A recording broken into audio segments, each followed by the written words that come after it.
Si aan ugu shubno VirtualBox computerkan, marka hore waa in aan isaga internetka kala soo degnaa. Kici Chrome ama browser kale.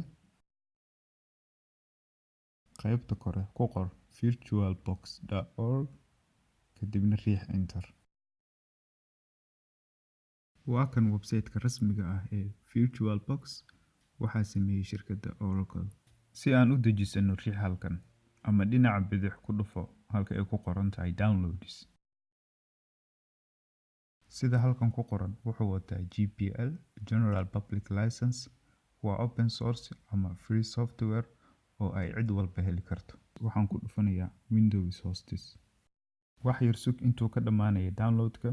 Waqti badan ma qaadanayo, waa 118 megabyte inkastoo ay ku xiran tahay awoodda internetkaaga. Markuu dhamaado iska xirkan, tag download this folder ee computerkaaga. Waa kan faylkan la soo degnay. Si aan ugu shubno, ku dhufo 2 jeer ama open dheh. Programka furmaya, iska xirkan, next ku dhufo. Halkan wax ka bedeli mayno, next ku dhufo mar kale.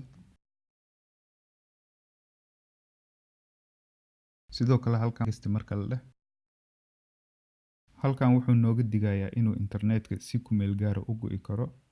Haddii aad diyaar u tahay, yes dheh. Kadibna ku dhufo install. Hadduu ogolaansho ku weydiiyo, yes dheh. Hawshiisa ha wato, ha dhameeyo ku shubista.